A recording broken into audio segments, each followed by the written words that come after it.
अस्सलाम वालेकुम जनाब जट्टा रोड पे अद वाली और शेल पेट्रोल पंप के दरमियान में खड़ा हूँ। मैं बस बावर करवाना चाहता हूँ यार, मेरी से किसी से दुश्मनी नहीं है। मैं जो कह रहा था ना कि ये डेथ रोड है, ये बन चुका है।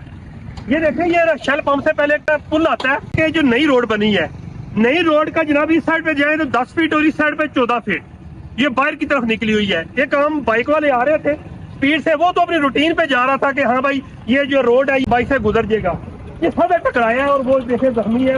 1122 वाले अभी आए हैं। मैं बार बार कह रहा हूँ ये डबल रोड क्यों जरूरी है, क्योंकि जनाब इस रोड पे पहले ही जनाब कंजेस्टेड रोड है, तकरीबन हजारों के हिसाब से बाइक्स और गाड़ियां गुजरती हैं।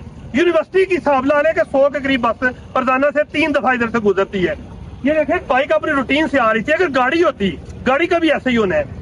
जब रूटीन से वो अपने रोड पे जा रहे हैं, उसे क्या पता है कि आगे से पुल जो है वो जो है कंजेस्टेड हो जाता है। बार बार कह रहा हूँ ये मौत वाला रोड है। मौत रोड तो बन गया सिंगल साइड, लोग खुश है, रोड बन गया। और मैं लोगों आपको बेवकूफों आपको बताना चाहता हूँ, खुश ना हो। जो लोग बाइक पे जाते हैं ना उनके लिए मौत है, गाड़ियों वालों को क्या है, उनको उनके ज्यादातर जो है ना वो बच ही जाते हैं या जख्मी हो जाते हैं।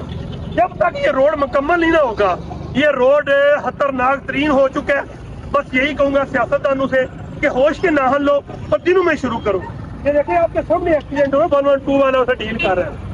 ये रोड है, नीचे देखिएगा, ये इस इधर आके इस साइड पे 14 फुट है, इस साइड पे जनाब 10 से 12 फुट है। एक बंदा रूटीन पे आ रहा है, उसे क्या पता है कि आगे खाई है, खाई में गिरा है, साढ़े पुल या कंजेस्टेड हो जाता है। दिनों में से शुरू करें, वरना जनाब अगले हफ्ते दोबारा एहतजाज करूंगा और आपके नाम लेके, आपकी आधी तस्वीरें लेके आपको जनाब आपको फिर बताऊंगा कि हम लोग जब हक नहीं मिलता तो क्या करते हैं। फी मान अल्लाह।